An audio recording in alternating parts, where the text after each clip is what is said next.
Sa tuwing nagbabayad ka ng kuryente, sa tuwing bumibili ka ng pagkain sa supermarket, sa tuwing nagtatrabaho ka sa isang malaking korporasyon, sa tuwing nag-a-apply ka ng loan sa bangko, may isang katotohanang hindi mo nakikita.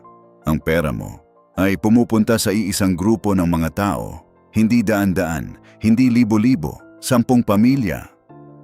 Pero heto ang hindi mo inaasahan. Hindi ito teorya ng conspiracy. Hindi ito chismis. Hindi ito speculation. Ito ay isang katotohanang dokumentado na ang 10 pamilya sa Pilipinas ay nagkokontrol ng malaking bahagi ng ekonomiya ng bansa, ang media, ng bangko, ng real estate, ng pagkain, ng kuryente, ng telekomunikasyon. At ang bawat Pilipino, mayaman man o mahirap, ay nakakonekta sa buhay ng 10 pamilyang ito sa isang paraan o iba pa. Ngayon, alamin natin kung sino sila.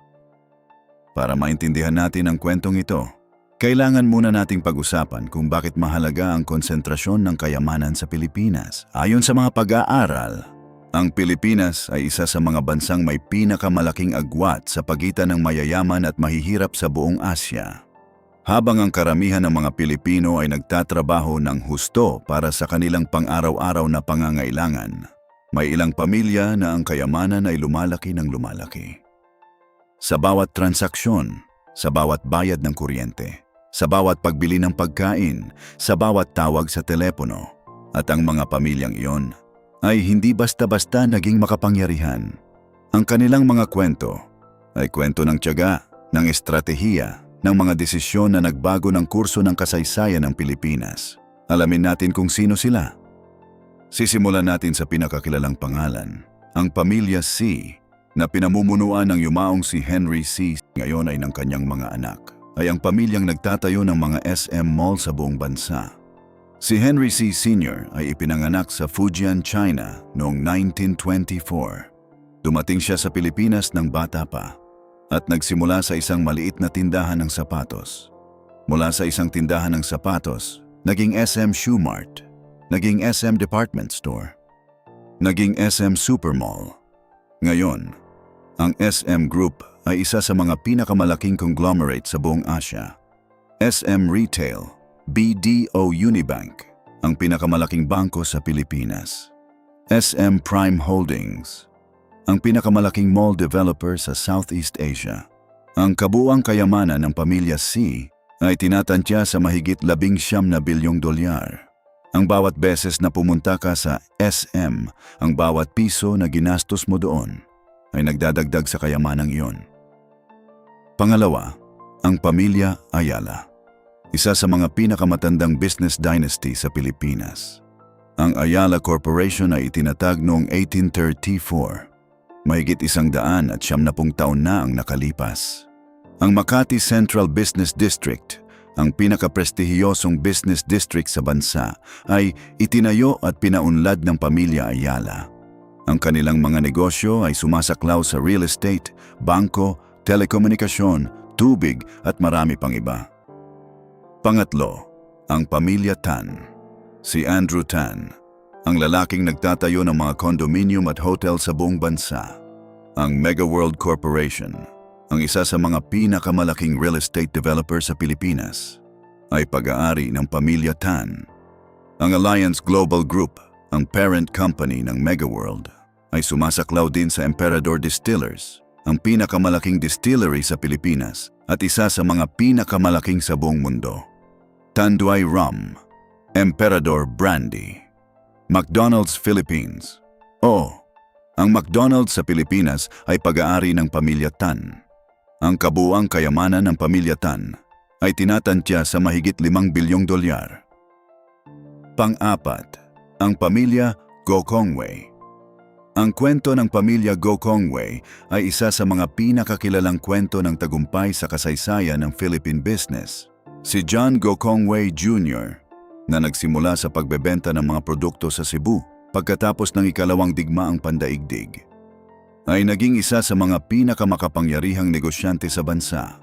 JG Summit Holdings, ang kanilang conglomerate, ay sumasaklaw sa Cebu Pacific Air, ang pinakamalaking domestic airline sa Pilipinas.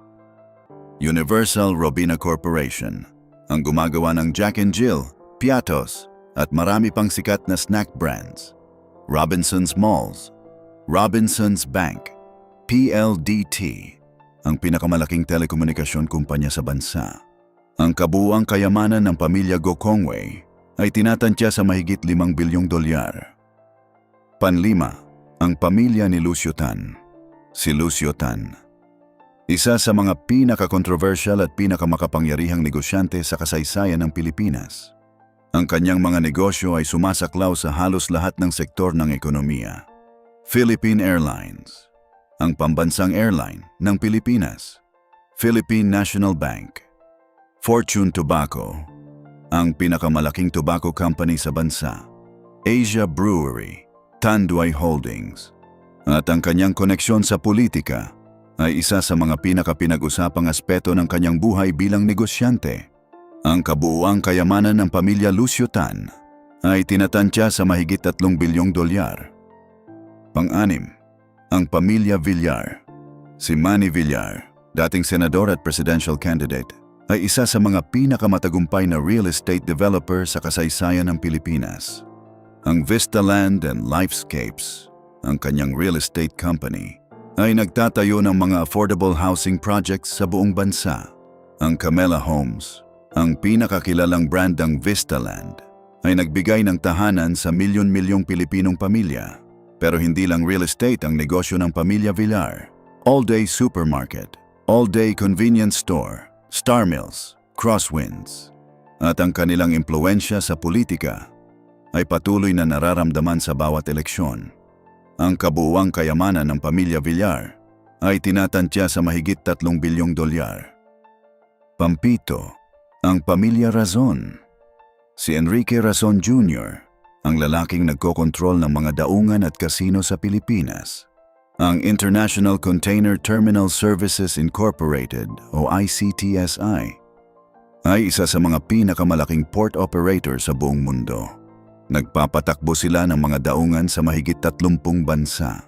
At sa Pilipinas, ang Bloomberry Resorts ay nagpapatakbo ng Solaire Resort and Casino sa Entertainment City sa Parañaque. Ang kabuuang kayamanan ng pamilya Razon ay tinatantya sa mahigit 5 bilyong dolyar. At ang kanilang impluensya sa pandaigdigang kalakalan ay nagpapakita na ang kapangyarihan ng mga Pilipinong negosyante ay hindi lang limitado sa loob ng bansa. Pangwalo, ang pamilya Aboitiz. Isa sa mga pinakamatandang business dynasty sa Visayas, ang pamilya Aboitiz ay nagkokontrol ng malaking bahagi ng kuryente, bangko at real estate sa Pilipinas. Aboitiz Power, ang isa sa mga pinakamalaking power generation company sa bansa. Union Bank of the Philippines, Aboitiz Land, Republic Cement. Ang kanilang impluensya ay partikular na malakas sa Cebu at sa Visayas, kung saan ang pangalan ng Aboitiz ay kasing kahulugan ng kapangyarihan at tagumpay sa negosyo. Ang kabuuang kayamanan ng pamilya Aboitiz ay tinatantya sa mahigit 2 bilyong dolyar. Pangsyam, ang pamilya Zobel de Ayala. Iba sila sa pamilya Ayala na binanggit natin kanina. Ang pamilya Zobel de Ayala, na kinakatawan ni Jaime Augusto Zobel de Ayala at Fernando Zobel de Ayala, ay ang mga nagpapatakbo ng Ayala Corporation sa kasalukuyan. Pero ang kanilang impluensya ay lumalagpas pa sa negosyo. Sila ay kabilang sa mga pinakarespetadong pamilya sa lipunan ng Pilipinas. Ang kanilang pangalan ay nandoon sa mga museo, sa mga paaralan, sa mga ospital. Sa lahat ng lugar na nagpapakita ng kanilang pangako sa pagbabago ng bansa. At ang kanilang koneksyon sa mga international na institusyon ay nagbibigay sa kanila ng impluensyang lumalagpas pa sa hangganan ng Pilipinas. At para sa ating ika-10 pamilya, ang pamilya Cojuangco, isa sa mga pinakamakapangyarihan at pinaka-controversial na pamilya sa kasaysayan ng Pilipinas. Ang San Miguel Corporation, ang pinakamalaking food and beverage company sa Pilipinas, ay konektado sa pamilya Cojuangco. San Miguel Beer, Ginebra San Miguel, Magnolia, Pure Foods. Pero hindi lang pagkain at inumin. Ang San Miguel Corporation ay sumasaklaw na rin sa kuryente, sa langis, sa infrastruktura. At ang pamilya Cojuangco ay may malalim na koneksyon sa politika ng Pilipinas. Ang Hacienda Luisita, ang kontrobersyal na lupain sa Tarlac, ay isa sa mga pinakakilalang simbolo ng debate tungkol sa land reform sa bansa. Ang kabuuang kayamanan ng pamilya Cojuangco ay tinatantya sa mahigit 2 bilyong dolyar. Ito ang 10 pamilya, hindi lang 10 pangalan, 10 grupo ng mga tao na ang mga desisyon ay nakakaapekto sa buhay ng bawat Pilipino, sa bawat bayad ng kuryente, sa bawat pagbili ng pagkain, sa bawat tawag sa telepono, sa bawat biyahe sa eroplano, sa bawat deposito sa bangko. Ang buhay ng bawat Pilipino ay konektado sa buhay ng 10 pamilyang ito. Ikaw na nanonood ngayon, baka nagtatanong ka kung ano ang ibig sabihin ng lahat ng ito para sa iyo. Baka nagtatanong ka kung may magagawa ka sa katotohanan ito. O baka nagtatanong ka kung tama ba ang ganitong konsentrasyon ng kayamanan sa kamay ng iilan. Ang sagot sa lahat ng tanong na iyon ay nasa iyo. Pero ito ang alam natin. Ang kaalaman ay kapangyarihan. At ngayon na alam mo na kung sino ang nagkokontrol ng malaking bahagi ng ekonomiya ng Pilipinas. Mas malinaw na ang larawan. Mas malinaw na ang mga tanong na dapat nating itanong. At mas malinaw na ang mga pagbabago na kailangan nating gawin bilang mga mamamayan ng bansang ito. Ang hindi sinasabi ng ibang balita, hindi lang ito listahan ng mga mayayamang pamilya sa Pilipinas. Ito ay kwento ng kung paano ang konsentrasyon ng kayamanan ay nakakaapekto sa bawat aspeto ng buhay ng bawat Pilipino at ng tanong na dapat nating lahat itanong. Ang pinakamahalaga sa kwentong ito ay hindi ang laki ng kayamanan ng bawat pamilya. Ang pinakamahalaga ay ang katotohanang ang mga desisyon ng 10 pamilyang ito ay nakakaapekto sa milyon-milyong Pilipino na hindi man lang nakakakilala sa kanila. At iyon ay isang katotohanang dapat nating pag-usapan. Hindi para sa galit, kundi para sa mas malalim na pag-unawa sa sistema na pinabubuhay natin lahat. Kaya sa susunod na pumunta ka sa SM Mall, sa susunod na sumakay ka sa Cebu Pacific, sa susunod na magbayad ka ng kuryente, sa susunod na mag-withdraw ka sa BDO or BPI, tandaan mo ang kwento sa likod ng lahat ng iyon.